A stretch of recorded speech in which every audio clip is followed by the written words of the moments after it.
بسم الله الرحمن الرحيم.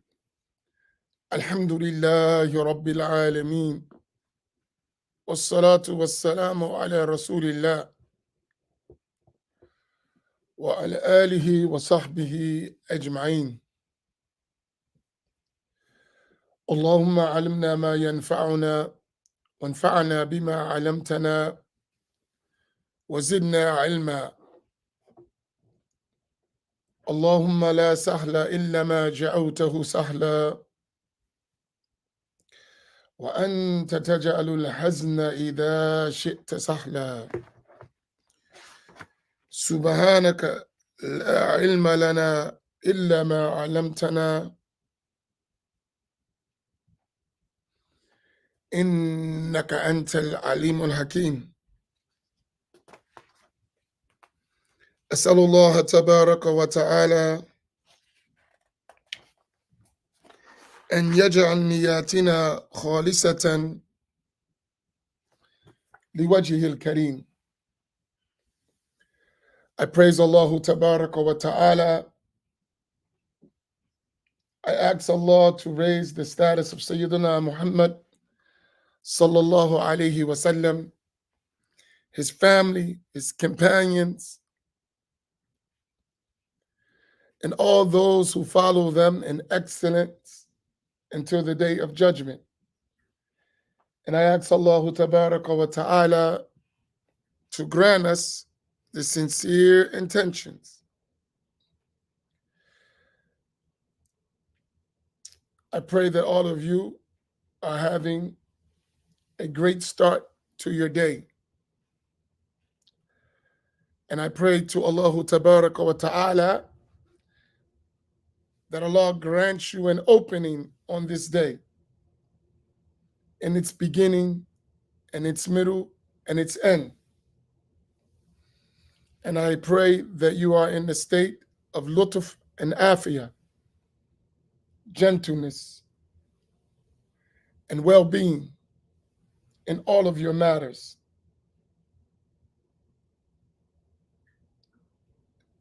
And I pray that you all are in a state of striving diligently to draw closer to Allah Tabaraka wa Ta'ala in status.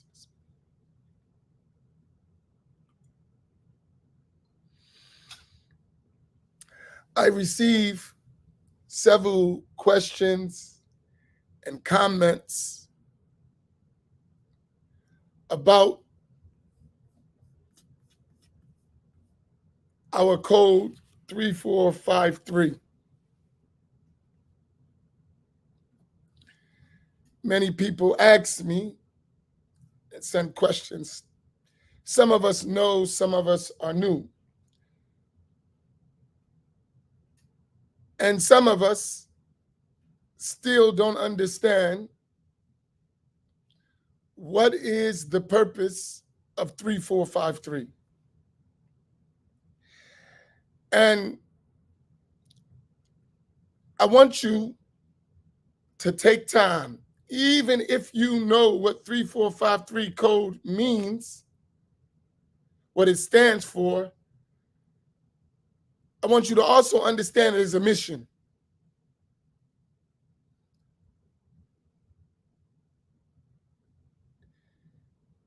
And it's important that you understand the mission, because every time you come on this platform of Masjid Muhammad of Atlantic City and you engage with us, you're engaging in that mission, know it or not, whether you know it or not.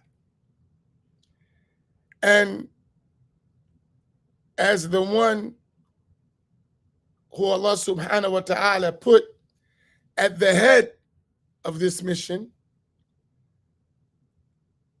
you need to know something about me and the way I approach things. I don't mean me personally. I'm talking about the way I look at 3453. For me, 3453 is a lifestyle. 3453 is a lifestyle.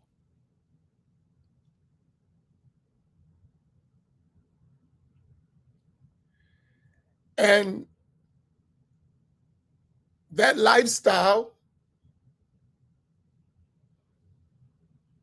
we live, we believe, we practice, we teach, and it is our lifeline inwardly and outwardly.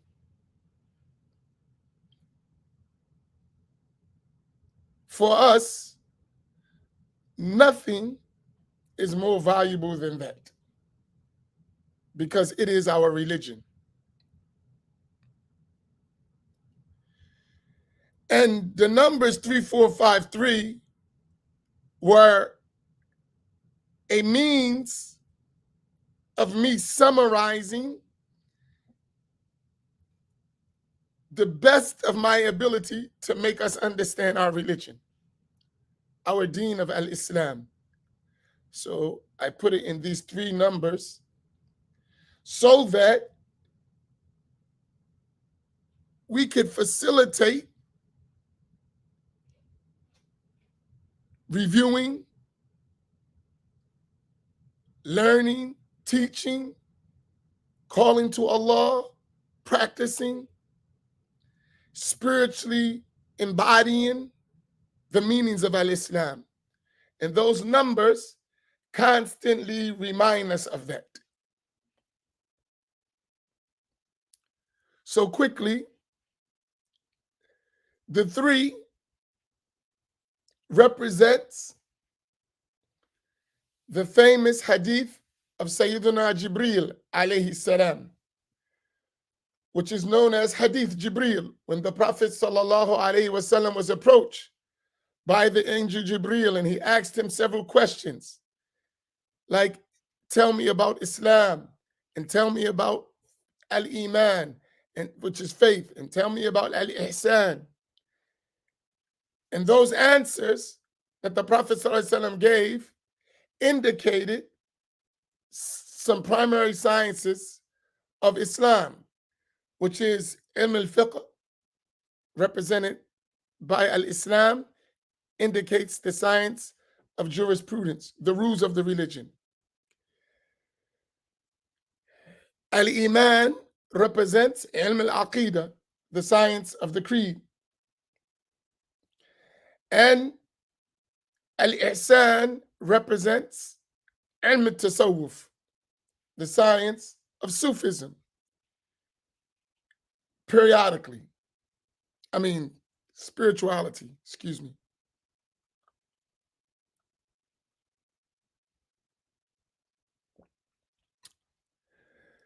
And those 3 sciences have been codified by great imams and leaders of the Muslim nation from the time of the Salaf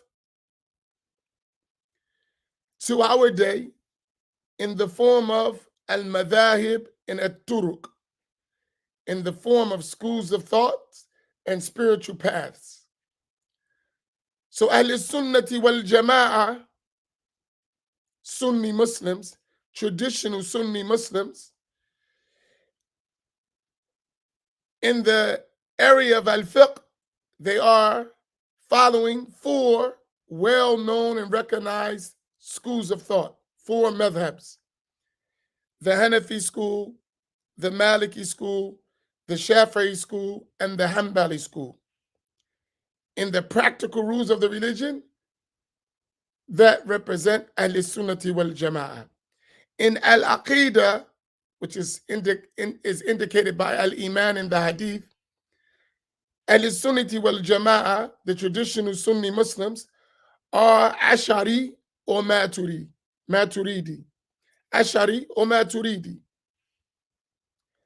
And they were established, those madhabs, by the 2 great Imams, Abu al-Hasan al-Ash'ari and Abu Mansur al-Maturidi. In terms of Tasawwuf, which is indicated by al-Ihsan, it was established by the great Imams of the Salaf from the companions and the followers of the followers, to it reach in an unbroken chain of narration to those great imams who established the various turuq as-Sufiya. At-turuq as-Sufiya, the Sufi paths, like al-Qadiriyya, al-Rifa'iyya, al-Shadhuliyya, Ba'alawi, al-Naqshbandiyya, and others. All of these spiritual paths are different methodologies to practice the science of tasawwuf, which is indicated in the hadith of Jibreel by Al-Ihsan.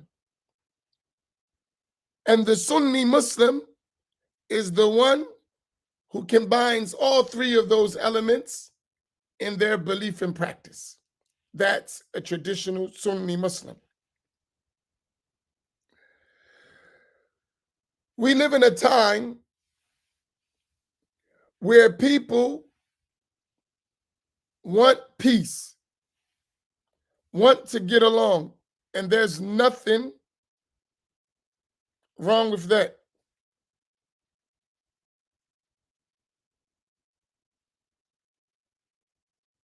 There's nothing wrong with that. People want to get along and people want to be Muslim, and alhamdulillah. However,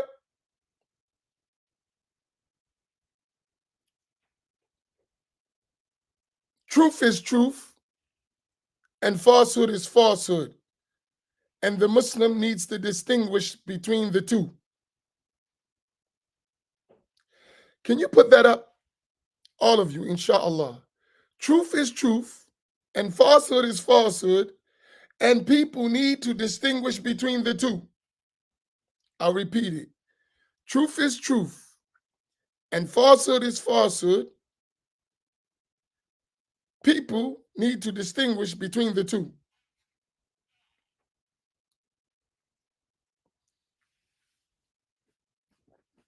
This is extremely important.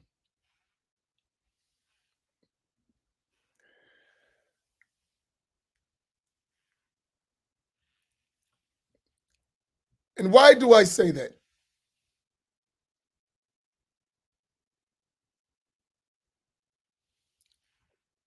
It is related. If you want to copy it, you can use Sister Malika's thing. Truth is truth, falsehood is falsehood, and people need to distinguish between the two. That's so important to understand. Truth is truth, falsehood is falsehood, and people need to distinguish between the two.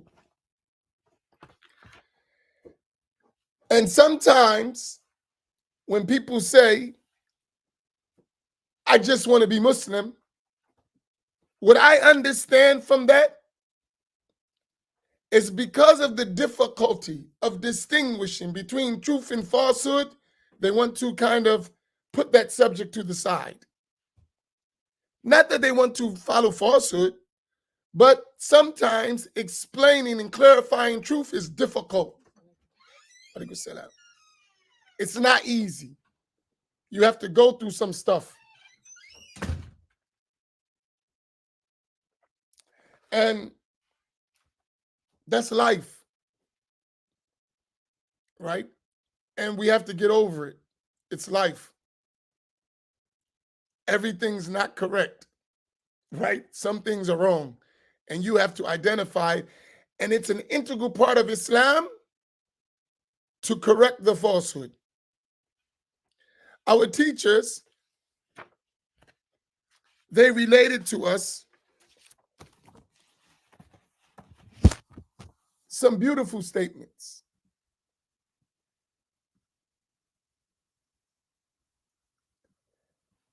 Al-Hafiz ibn Asakir, rahimahullah ta'ala, related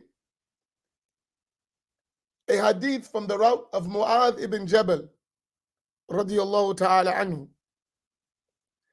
in which he said that the Messenger of Allah sallallahu alayhi wasallam said, when vile innovations appear, and the last of this nation curse the first of this nation, let whoever has knowledge spread it.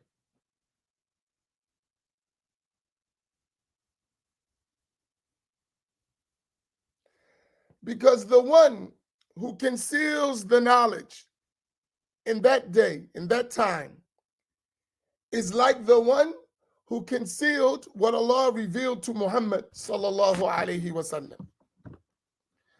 This is going to be a straight talk today. So get ready. You're going to hear some stuff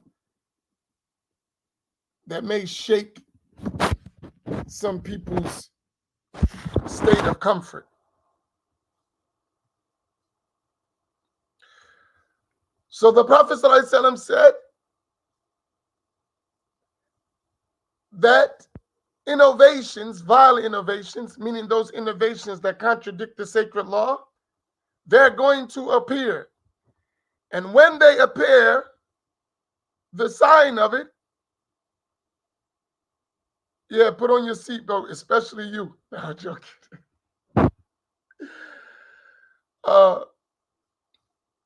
The beginning of this nation, the latter part of this nation, will begin to curse the first part. So whoever has knowledge, they need to spread that knowledge. They have the truth, the correct knowledge, they need to spread it.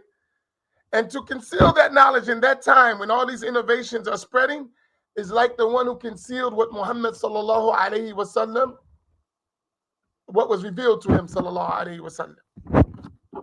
And it is also said,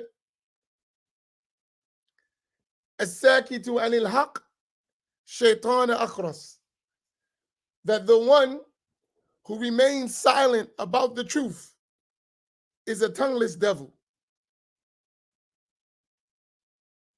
Can you put that up? The one who remains silent about the truth is a tongueless devil. As-sakitu anil haqqi shaitan akras. It's not permissible when you see falsehood and vile innovation spreading to remain silent. It's not permissible. It is unlawful. And the one who does that is considered a tongueless devil.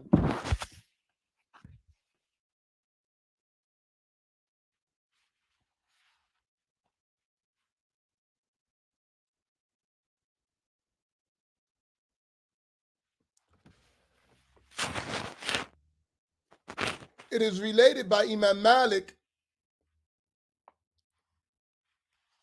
that he said,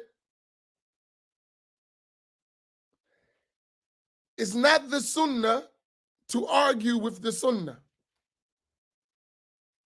Rather, the sunnah is that you explain the sunnah. And if it is accepted, okay. And if it is left off, then may Allah guide the ones who doesn't accept the sunnah. I mention these statements because we have the job of clarifying. We have the job of explaining. Because of the knowledge that Allah Tabaraka wa Ta'ala has allowed us to have access to, there is a responsibility with that knowledge. And the responsibility of that knowledge is to act according to it and to spread it, especially in the time of vile innovations. When vile innovations in creed and practice are spreading in the name of the sunnah, it is essential that we explain the sunnah correctly. It's obligatory. You don't have a choice in the matter. If you have some knowledge of Islam and its proper way of conveying, it's your obligation to spread it. You cannot remain silent, especially in the face of innovations. And when the people are unlearned about the matters of the religion, you have to educate them. You have to teach them. Last night, I saw a post on Facebook, and it disturbed me. I'll be honest, it disturbed me. Myself, I'm speaking from my side.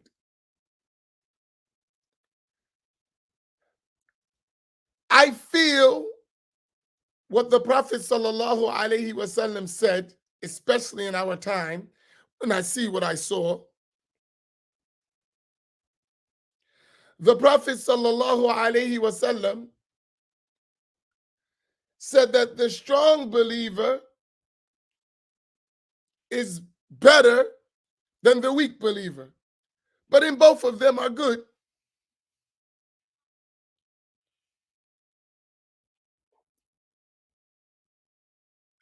When I look at some of us people who say we are Ahl Sunnati wal Jama'ah, and I see us in the face of vile innovations cow down, it disturbs me. Yes, you are Ahl Sunnah. You are a Sunni.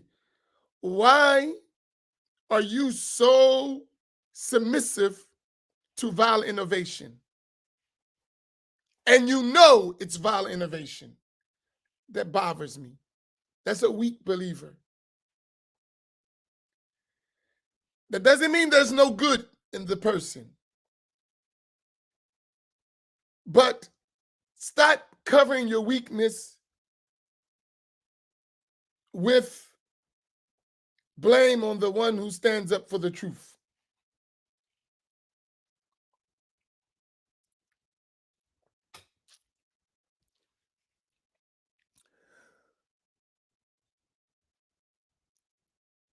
So, what I saw was a video of a person who has vile innovations in the creed.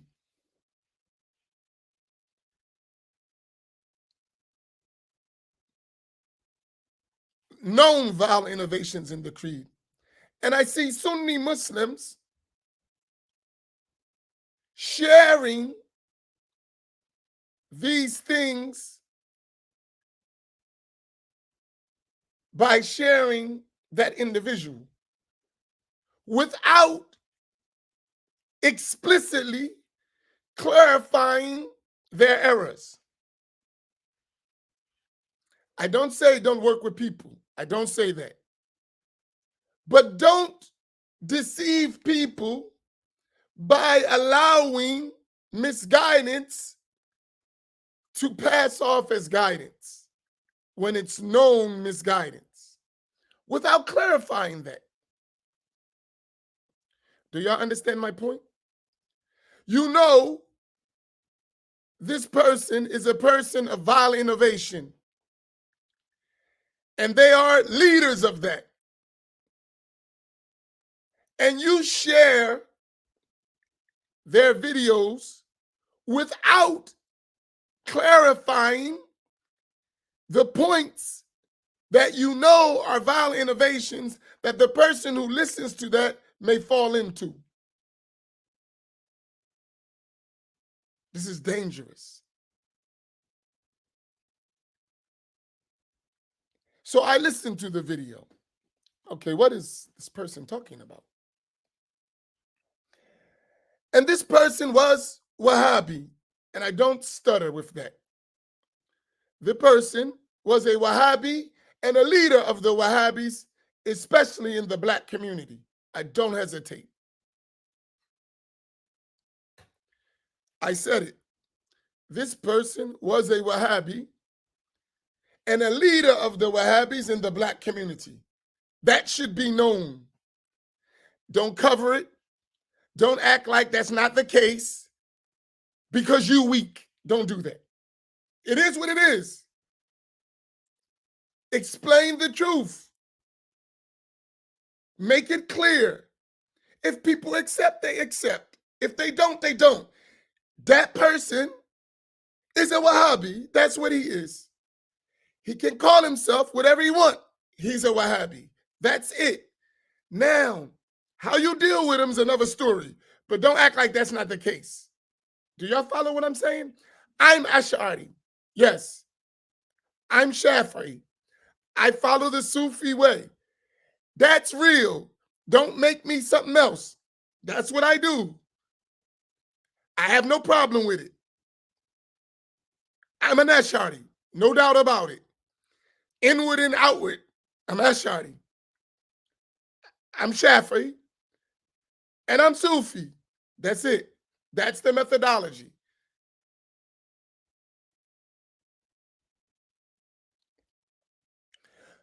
So when you're not clear, it opens up confusion. So let me give you an example. So that Wahhabi person was quoting a book of Sunnis, and all Sunni references, but with a Wahhabi twist.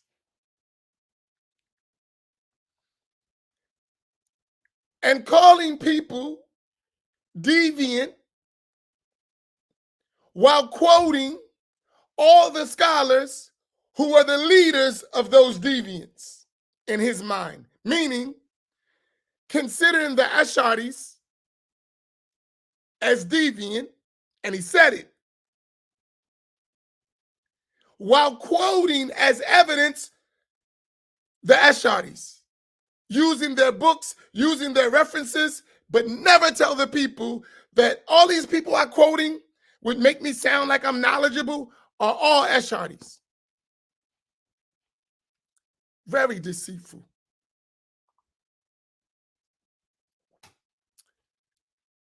This is very important to understand because people running game on us.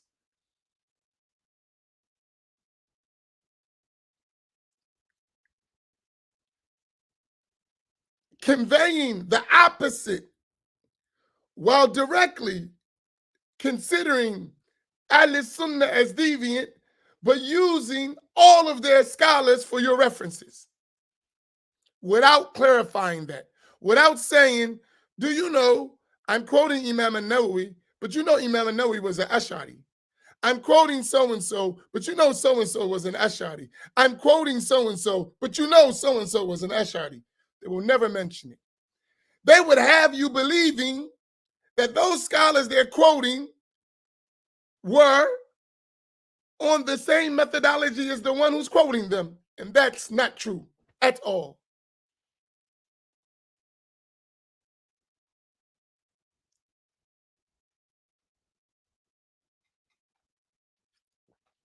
Do you understand the point here? This is not about division. It's about clarification. Because I think the lack of clarification is what causes real division when we are being deceitful with each other. When you're not telling me the truth and you're using the truth to deceive me while you know the case.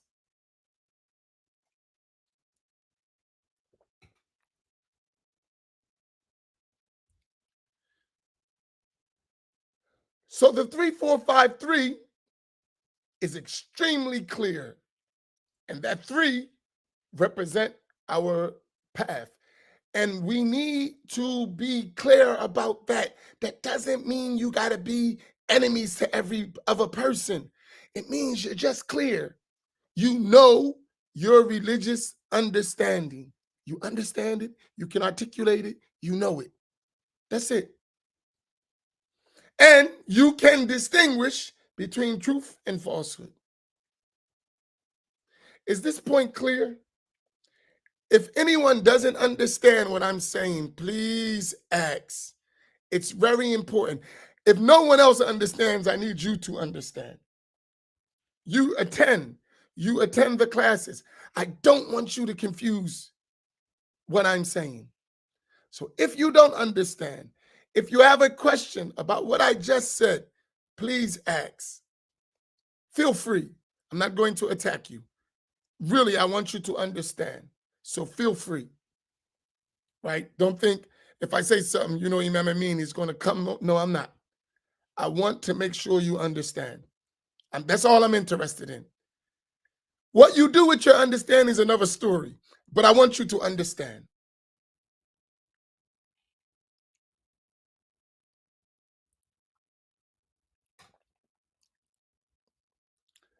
So when I say Ashari, Maturidi, Wahhabi, I'm only saying that to distinguish truth from falsehood and to be clear in what we're teaching. That's it. I'm not name calling. I'm not doing any of that. I just want to be clear. I don't want you to sell me apples and tell me I'm buying oranges. Right? That's it. I'm just being clear. You go to the store, you want oranges. Do you want them to sell you apples? No, you want an orange, not an apple.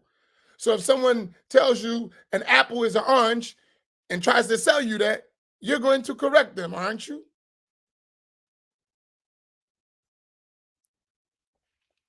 You're going to say, sorry, sir, that's an apple. That's not an orange. I want some oranges, not apples.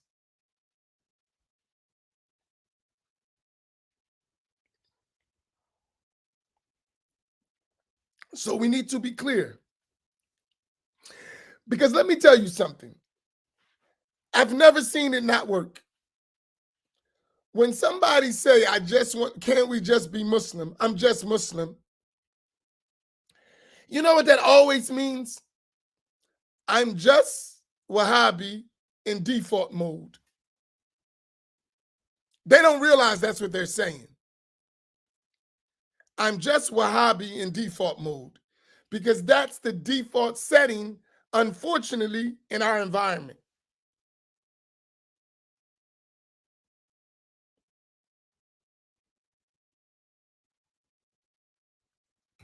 So they say, I'm just Muslim. What does that mean? Tell me the belief of the just Muslim. Tell me the practice of the just Muslim. Tell me the spirituality of the just Muslim. And when they explain all that, that's just Wahhabi. I've never seen it be different. I've never seen it. Every time I hear someone say that, that's what it means. I've never seen no one say, I'm just Muslim and explain the proper creed and practice of Islam. Never. Which means that an indoctrination has happened, and that indoctrination in the minds of the common people has become what Islam is, and that's false.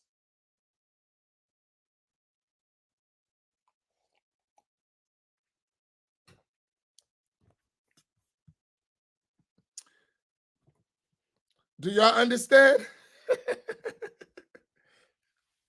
I love this stuff because we're going to learn. And one day, we ain't going to have these conversations, at least among a group of us, inshallah ta'ala. So I had a question, 2 questions. And I'm going to teach you how to answer these questions because if you understand our methodology, let me go to the 453 before I come to those questions. I got your questions, nobody. I definitely have your Wahhabi questions. I got them. I understand them. And I'm going to tell you why they're Wahhabi questions.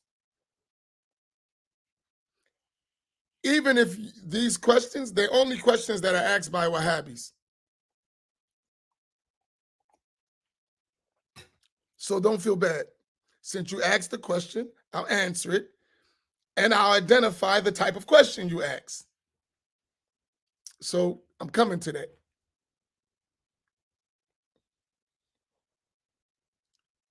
Number 4,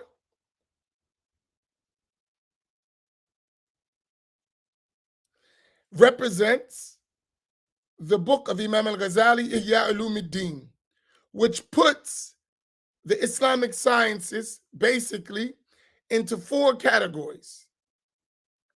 Four quarters: a quarter of worship, a quarter of customary practices, a quarter of ruinous characteristics, and a quarter of saving characteristics. So that is another way to look at our deen. Number 5 indicates the spiritual path as it was articulated by Imam Abdullah bin Alawi al-Haddad, which he said that path is basically 5 things: knowledge, practice, sincerity, scrupulousness, and fear of Allah Ta'ala. And then number 3 is the essential way we embody all of that, which is the path we take of knowledge, practice, and da'wah, and calling to Allah. That's 3, 4, 5, 3. So if you got all of that, you got your life mission and your life journey. Let me answer these questions. There are 2, and they're the same question. What madhab did Abdullah ibn Abbas follow? That's one question. The second question, which is the same question, just a different name, or Imam Malik. Everyone got those questions? Please make sure you're with me. Did everyone hear the 2 questions? First question, what madhab did Abdullah ibn Abbas radiyallahu ta'ala anhuma follow? The second is, or Imam Malik. Let's answer that question. Everyone got the question? Because this is a typical Wahhabi question. In other words, it's a way to say that they didn't follow no madhab, so we don't need to follow one either. That's what's implied, right? Abdullah ibn Abbas didn't follow a madhab. Imam Malik didn't follow a madhab. First of all, you should understand what a madhab is before you make such a statement. The reality of a madhab is a systematic structure of following the rules of the religion that was deduced from the primary sources of Islamic law, mainly Quran and Sunnah, right? By a qualified teacher, and that is followed by students after them in an unbroken way. That's the reality of a madhab.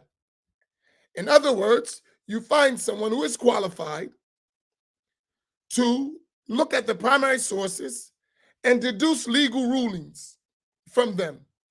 And that methodology which they use to do that, that intellectual and academic and scholarly methodology they use to deduce those rulings, that is their madhab. Whether it's called a madhab or not, it is a madhab. It is a methodology of following, right? And that is always conveyed with an unbroken, interrupted chain of narration from teacher to student to teacher to student till it reaches us to this day. That's the actuality of a madhab. So with that understanding, what madhab did Abdullah ibn Abbas follow? He followed the madhab of Rasulullah sallallahu alaihi wasallam as he understood it, based on his scholarly expertise. Because he made legal rulings. He conveyed what he understood from the Prophet sallallahu alaihi wasallam, and it wasn't always the same as other companions, like Abdullah ibn Mas'ud, like Abdullah ibn Umar. So they didn't all have the same legal rulings. And they understood from the hadith of the Prophet ﷺ and from the Quran things they reach us, not all in the exactly same way in every case. They use their own expert, independent, scholarly understanding to deduce legal rulings after the time of the Prophet sallallahu alaihi wasallam, right? And they conveyed that to the next generation of the followers. And those followers who took those methodologies of understanding and extracting Quran and Sunnah judgments from the Quran and Sunnah and the various other sources conveyed that to the succeeding generation of the followers until it reached Imam Malik. And Imam Malik did that same thing till it became a structured system where the students after them followed his methodology, and they became known as Malikiyya. And that's how every madhab is developed. So every madhab among the four madhahib have this unbroken continuous chain back to the Sahaba by following their methodology. And that's where the differences ultimately started from the companions of the Prophet sallallahu alaihi wasallam. So they did have madhabs. They did have scholars they followed. Not all the companions were making legal judgments and deducing legal rulings. Rather, the majority of the companions followed the scholars among them who deduced legal rulings themselves. So the majority, you never had in the Sahaba's time, radiallahu ta'ala anhum, common companions acting like they're scholars. They followed the scholars among them, and the judgments were taken from those scholars. And this is how Ahl Sunnah has always been. So the question of what madhab they followed does not negate the madhab. The madhab of Malik was traced from Al-Madinah, which a lot of those rulings, when you trace them back, comes from the companion Abdullah ibn Umar. The Shafi'iyah, they're following Imam al-Shafi, who traces his chains back to Mecca, and many of the rulings come from the route of Abdullah ibn Abbas. Imam Abu Hanifa traces most of his narration from the Sahaba in Iraq, which goes back to Abdullah ibn Mas'ud. So that methodology and the followers of that, that's how they learned. That's Islam. It's not cut off. So at any time when it becomes codified and structured in the form of the madhabs, when you go past that, it's still the chain of narration, which the Wahhabis seem to leave out. Because in their methodology, it's cut, where the methodology of Ahl Sunnah is not cut, it's continuous. So I don't think that holds water when you say what madhab they followed, as if you're following their madhab. Because the great scholars who follow madhabs, when you understand how they reach legal rulings, it is the madhabs of the Sahaba. So what are you talking about? It doesn't make much sense when you understand. Nobody, am I clear? Or do you have more questions about that?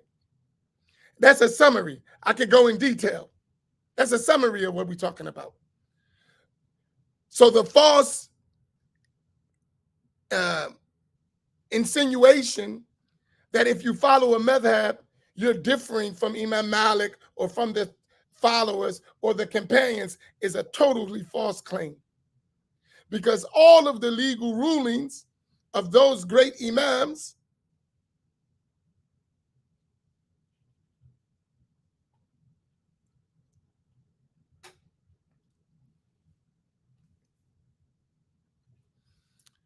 there are many legal rulings made based on ijtihad rather than a chain of narration. Even the ijtihad of a scholar is based on some sources. He doesn't make ijtihad, which is expert legal reasoning, devoid of any proofs and evidences. So even if it's ijtihad, it is traced through his chain of narration to the narrations from the Quran and the Sunnah, or from the followers of from the Sahaba, or the followers of the Sahaba, the Tabi'een, or the Atba' Tabi'een. That mujtahid scholar has a chain of narration in all of the things he relates. And when he makes ijtihad, that is because the issue is not clear. But the sources by which he uses to make his ijtihad has chains of narrations. So no, that is not correct. A scholar, especially a mujtahid scholar, does not make ijtihad without sources. He doesn't just come in his mind and this is my opinion. He has sources from the Quran, from the Sunnah, from the statements of the Sahaba, from issues, and from all of that, which he traces with his chains of narration.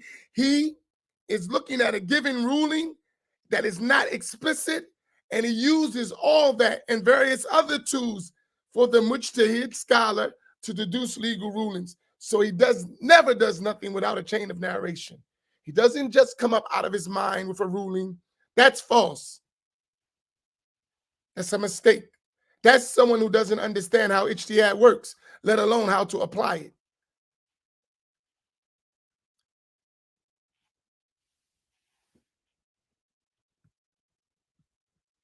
So none of them relate and are performing ijtihad without chains of narration. That's a part of our religion. If you leave it out, you've left out our religion. And I don't mean nobody. I said ask the question. I'm not beating you up, so don't think I am. I'm just clarifying because I understand the game that's been played on us. If we just be honest, we could have a better conversation. Like honesty has just left the building, right? Honesty just left the building. Let me just tell you any old thing. And as an African American, that's offensive. It's extremely offensive to tell us a half a story because we've been lied to so much and them lies have been used to subjugate us. And we didn't come to Islam for somebody to lie to us about the religion. We didn't. But unfortunately, that has happened. But it's our job to figure out and distinguish the truth from the falsehood and explain it. And we're going to do that job, inshallah. We're going to do that job. We're not afraid. We're not intimidated. We're not deficient of knowledge. We know our religion. We have our chains of narration. We have our books. We have our scholars with an unbroken chain to Sayyidina Rasulullah sallallahu alaihi wasallam. To the extent we know that if what we're learning is incorrect, I'm not saying in every issue. I'm talking about the foundational principles. You're talking about Islam is incorrect. Because this is the way Islam was conveyed in all of our books if we honestly research.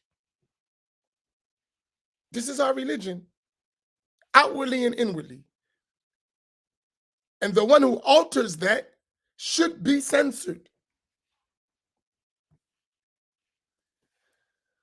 So our mission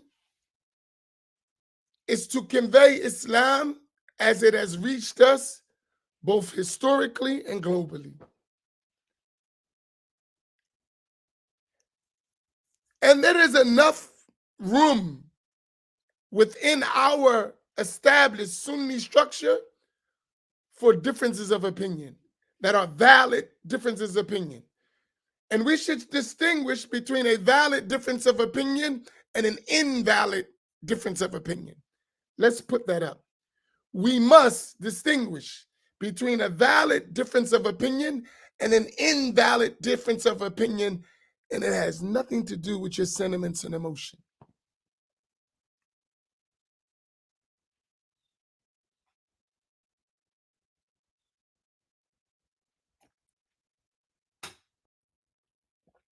These are good questions, nobody. You are somebody. These are very good questions. Thank you. These are good questions.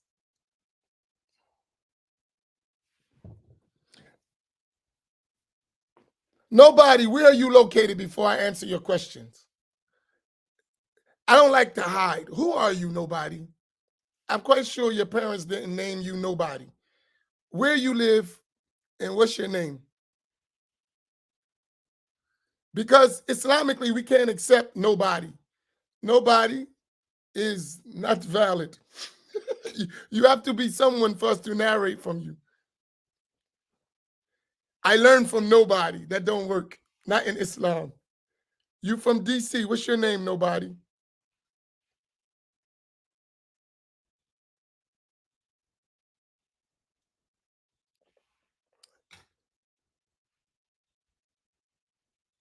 Irmias. Okay, good. You're from Habasha, Ethiopia. Okay. These are good questions. Irmias. Am I pronouncing your name right? Irmias? If I can see it. Sorry, I'm getting old and blind. Irmias. Right? Good. Now I know who you are. So I'm not going to call you nobody. Irmias. If I'm pronouncing, am I pronouncing your name correctly? Okay, good. I'm not going to call you nobody. And stop putting nobody. Put your name. Are you trying to hide and deceive? I can't relate from nobody. I have to relate from a living person who I know. Maybe you are someone you're not supposed to be. Say who you are. You see, my name is there. I'm Amin Muhammad. Right? Right?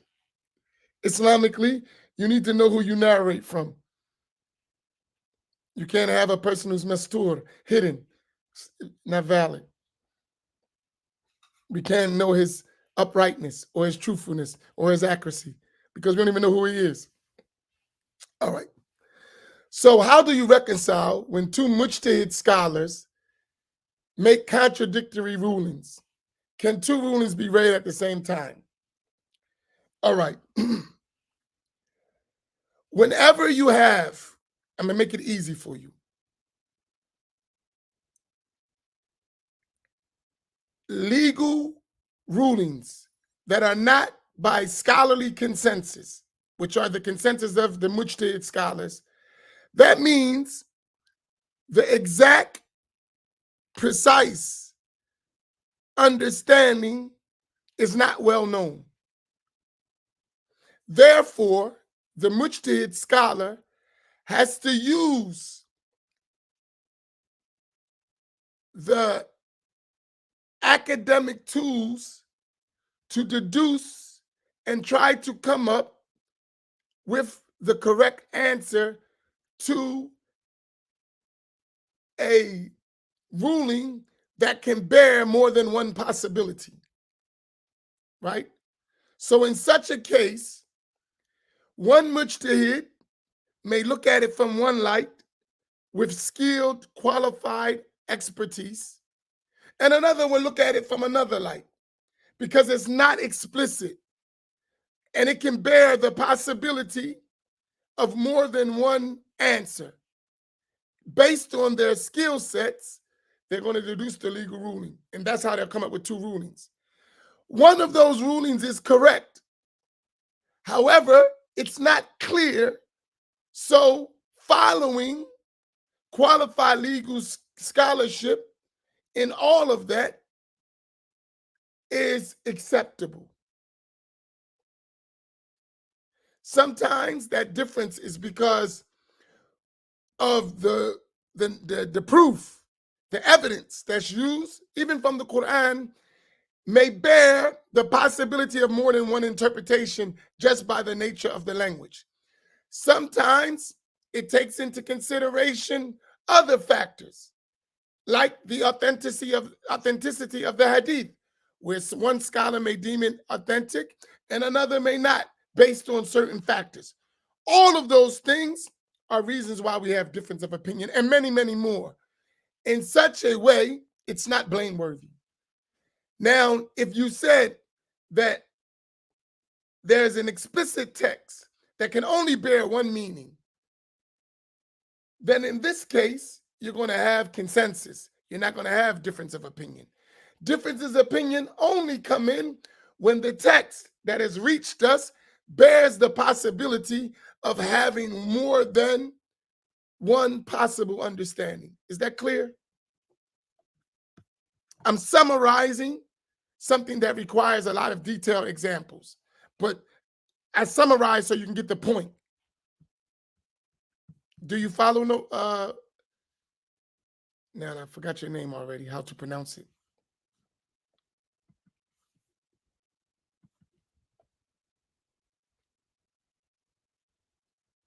Irmias. I like that name. So that's the job of a mujtahid scholar. So you know mujtahid. Mujtahid has qualifications.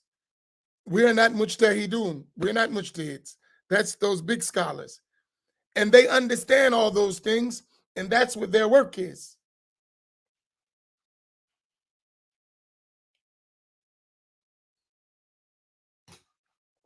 Let me give you a quick example. In the Quran, Allah mentions that the divorced woman should wait 3 periods, right?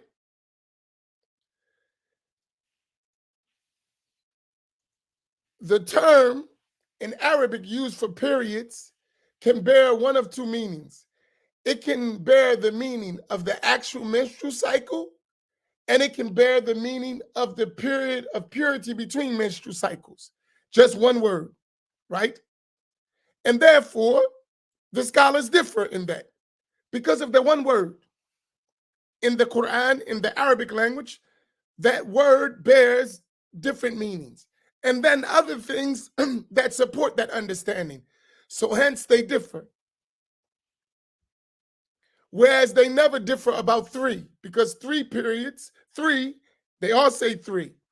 Now, how they understand the period, is it the period of the menstrual cycle itself, or it is the period of purity between the menstrual cycles? They differ in that, but they don't differ in 3. 3 is clearly explicit. Periods can bear more than one meaning. Hence, scholarly difference. You follow? That's easy. So no one said wait 4 periods. They said 3 by agreement of all the scholars. But they differed.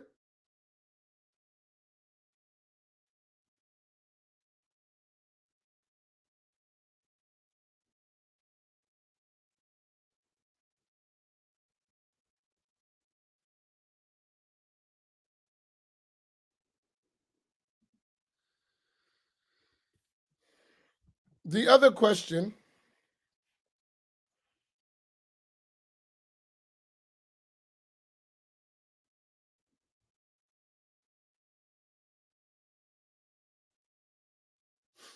yo, wow. Some people say Ash'ari and Maturidi school of thought didn't exist for the first 200 years, but rather a scriptural understanding. That's true. As a madhab, but all the beliefs, they are narrated in an unbroken chain from the previous scholars. So it wasn't formulated in school. That's obvious. They weren't alive. But what they did was codified the knowledge and the information related to the creed that came before them. It's not blameworthy. It's the same thing I told about the other madhabs.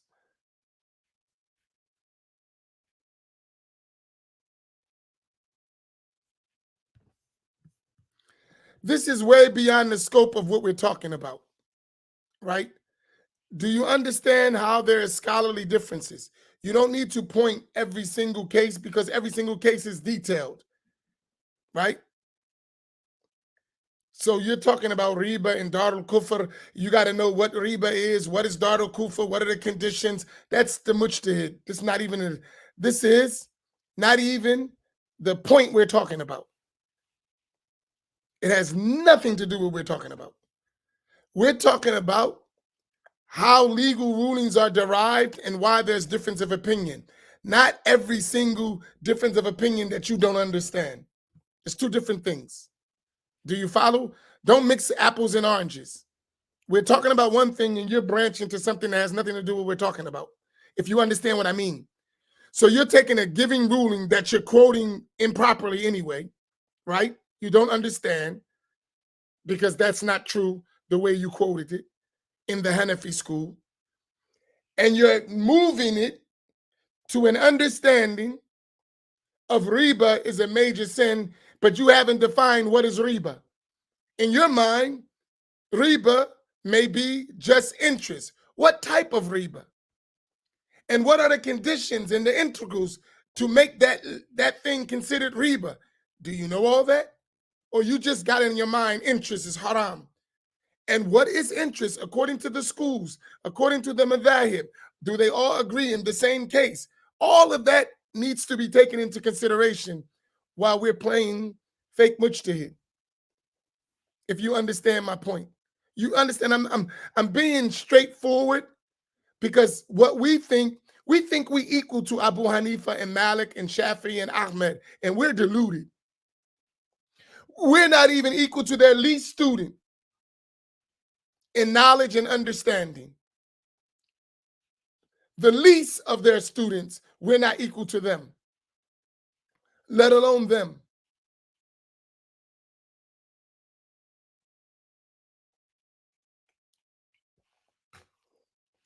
And that's why I tell you all the time, not following a madhab is a madhab. It's just a false one. Can y'all put that up? Not following a madhab is a madhab. It is just a false one or an invalid one. Not following a madhab is a madhab. It's just an invalid madhab. And it's not permissible not to follow a madhab because of what I'm just talking about.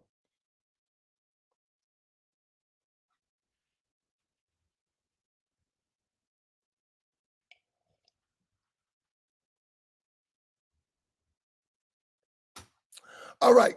So with that being understood,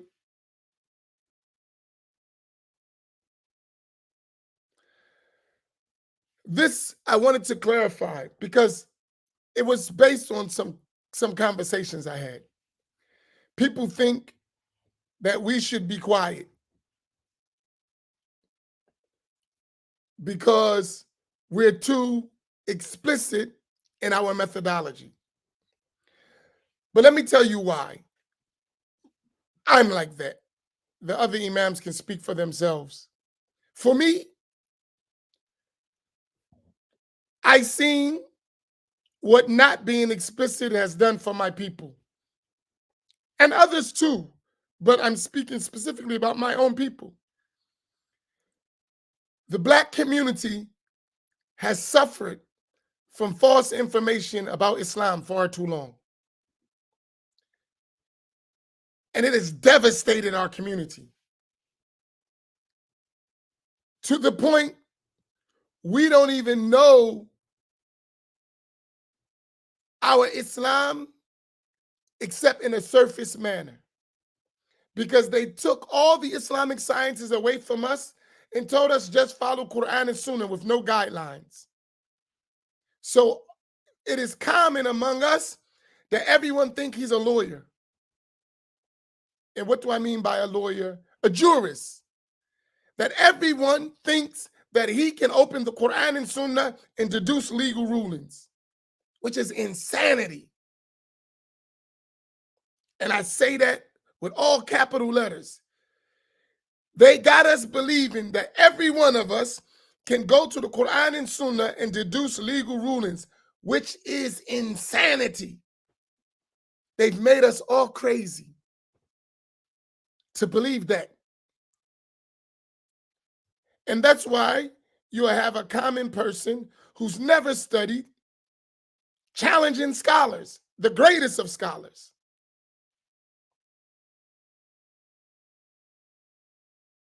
And it's common. It's a common practice to the point where that's the norm. To have someone who actually has some structure and understanding of rules of the religion, know the rules.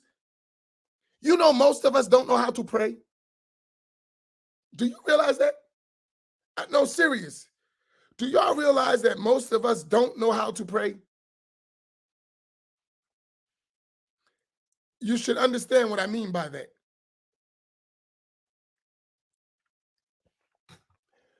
We know how to go through the motions. We don't know the rules. That's what I mean. We don't know how to pray. We know how to go through the motions, but we do not know the rules of prayer.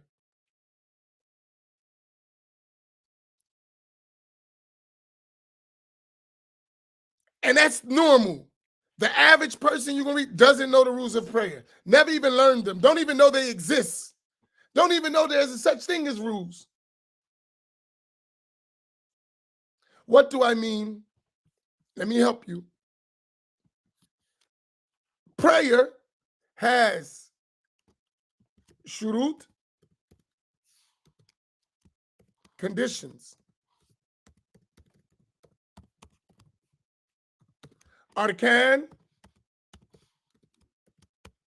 integrals.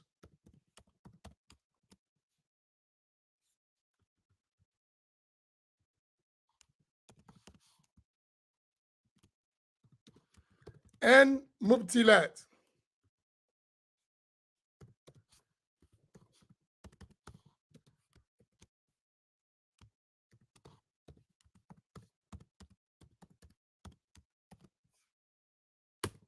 Right? Prayer, just salah I'm talking about. And other rules, all of the rules are like this, right? Most of us have no idea what none of this means. And that's not because we bad people. That's because they told us we just follow Quran and Sunnah. And that is the work of mujtahidun scholars. And since we're not mujtahid scholars, we don't know it and we just leave it out. So many times we could be praying an invalid prayer and not even know it. Because we're just going through the motions. We don't know what to do. Because somebody told us don't follow a madhab. Follow the madhab of someone who don't know the rules of the religion, even if that someone is yourself.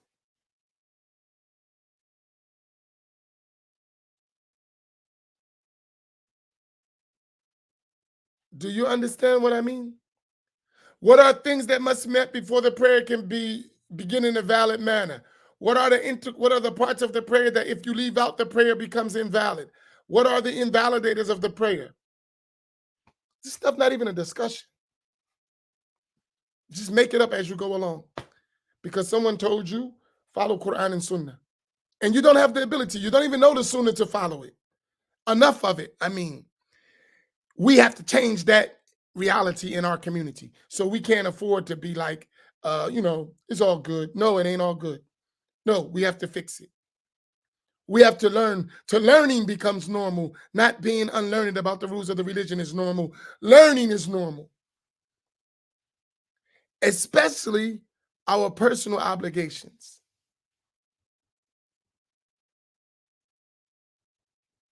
Do y'all follow my point? I want to ask you, from experience, would you agree with what I just said? The average person that you come across doesn't know the rules of prayer, especially in our community.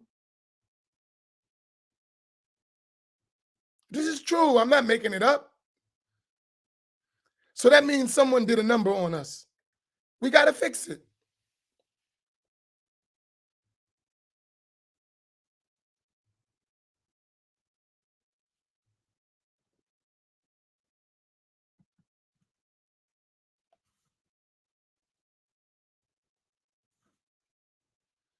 So I'm not saying that in a way to be harsh. I'm saying like we got to stop falling behind. The rest of the world is learning their religion, and we're being told follow Quran and Sunnah with no rules.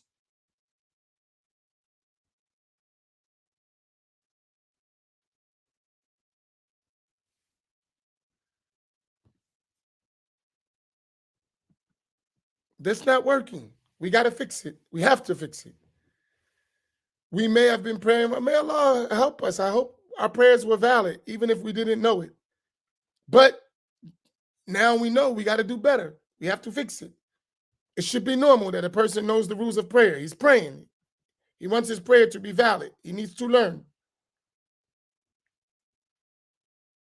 And all I'm saying is we have to be honest with each other so that we can change the situation, right? That's it. Nothing more, nothing less. So that was my point today. I didn't mean to go that long.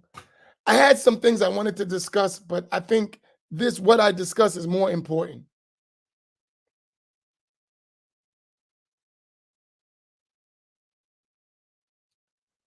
And we need people to learn so we can help each other, right?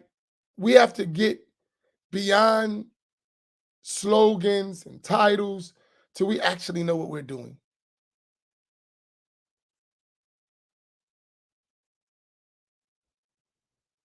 Do y'all follow my point?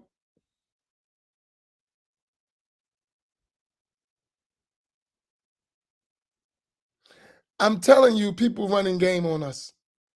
We have to wake up. We can't go another 40 years of not learning our religion. It don't work. I'm talking collectively. I'm not talking individually. Individually, some of us is sharp, but collectively we suffering. And as long as we collectively suffering, individually don't mean much.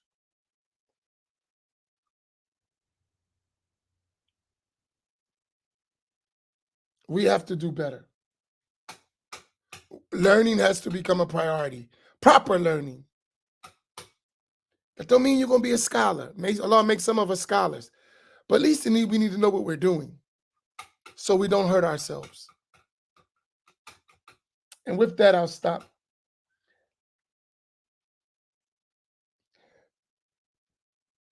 I ask you, those of you who are benefiting,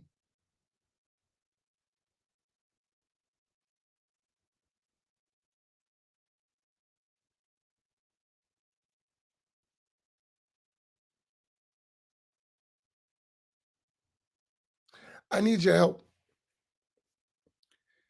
I'm telling you, I'm at the point where I realize that I really realize it's going to take all of us to do this job.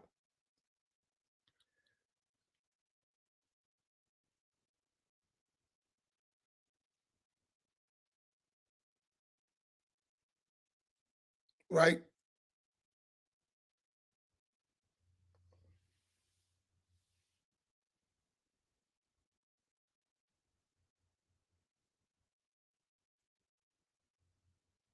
Um,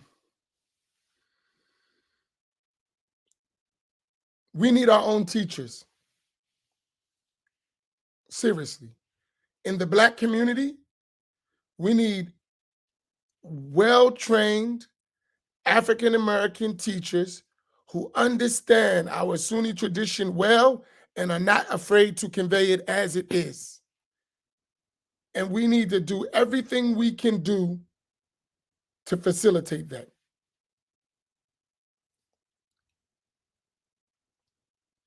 And that's going to take a lot of effort. We do.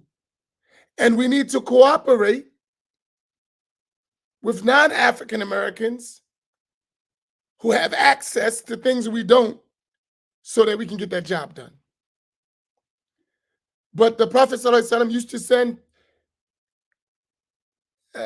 to people someone from their people. That was his way. He would teach them and say, go back and teach your people. We need that.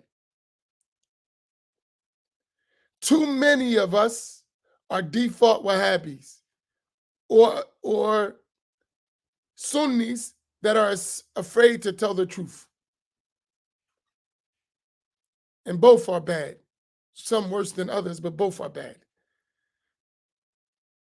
To be Sunni and afraid to tell the basic essential truth explicitly is problematic.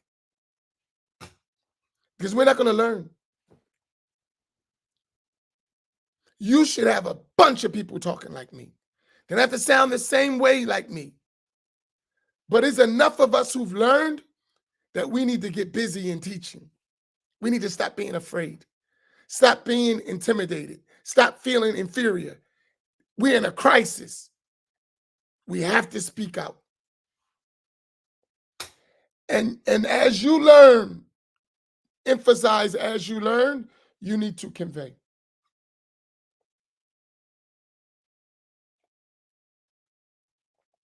But we need to be independent to do that. Why? Because if you're not independent from experience, others will silence you so you can push their program and never reach your people. Others will silence you so you can push their program and you will never reach your people. So you need to be independent. It's real. It's real. It's real. It's real. It's real. As I can look at my hand in front of me. And it's a lot of work. Some of us have the luxury, which is really not a luxury, of sitting on the couch talking junk. You're not on the battlefield. You don't realize what's going on. But we really don't have that luxury to sit on the couch and talk junk. You have to be on the battlefield.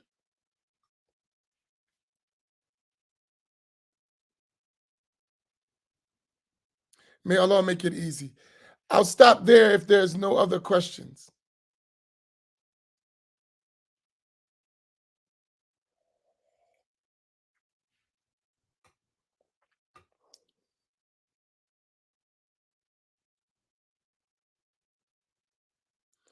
I'll give you a brief if there's any other questions. Specific questions about legal rulings, I would say to you, learn a book of fiqh with a qualified teacher who has a chain of narration in his learning. That solve all that, right? That'll solve all that. Don't just pick rulings you like. Go learn fiqh. Go learn from A to Z.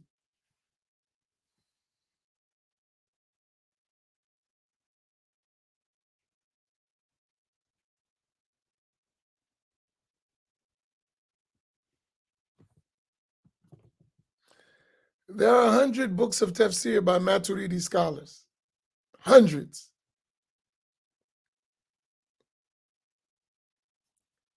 All the Hanafi scholars were mostly Maturidi.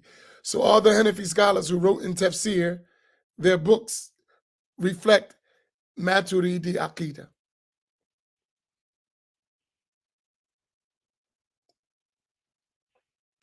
Among them, Tafsir al-Nasafi.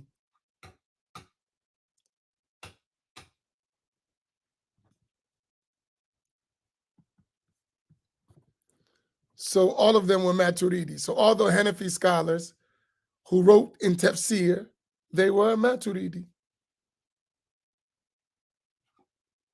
So any of them. And there are too many to name.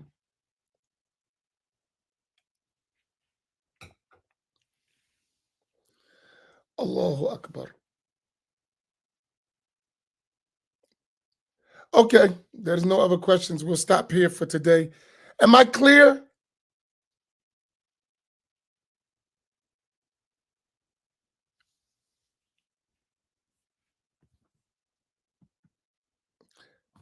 Do you know Furqan?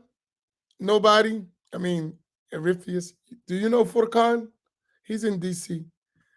We visited there. I think he's at Masjid al-Islam in DC. That's the name of the masjid.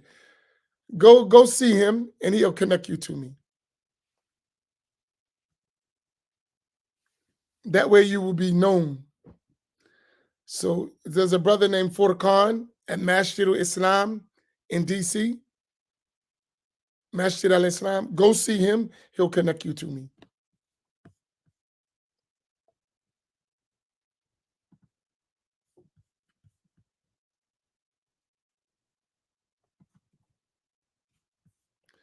All right. Let me remind the people in the local area. This Sunday at 3:30 p.m., we're going to have a pre-Ramadan gathering with all the masjids in the Atlantic City and surrounding areas at Stockton University, the Atlantic City campus, from 3:30 to Maghrib, which is the first collective gathering of all the imams on an issue in the Atlantic City area. So if you're in the area, it will be something to attend, because we're going to have a series of discussions about different topics. And I believe real conversation is the first step to cooperation. We can't be afraid to talk. We can't be afraid to talk. And we can't be afraid to disagree and to differ. And we can work that out. But we have to be able to talk, right? Because when you talk, you're going to realize the things you disagree with, though they are valid disagreements, they're not every single case. So don't make it like it's everything. We disagree here. We can iron that out. Or, no, we disagree and people will choose what Allah guides them to. But what we should never do is act like we don't disagree while disagreeing behind each other's backs. That's not healthy. If we disagree on the issue, let's discuss the issue. Let's know why. Let's figure out why we disagree, and let's sort our way through the truth and the falsehood of it. But don't act like we don't disagree and then deceive each other. This is harmful, I believe. Right? So if we disagree, we discuss the disagreement. We understand what it is and how to move about it.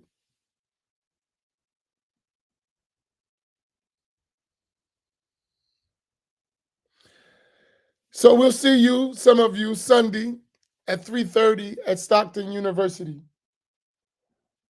May Allah reward you all. And that will be, inshallah, the night before Ramadan.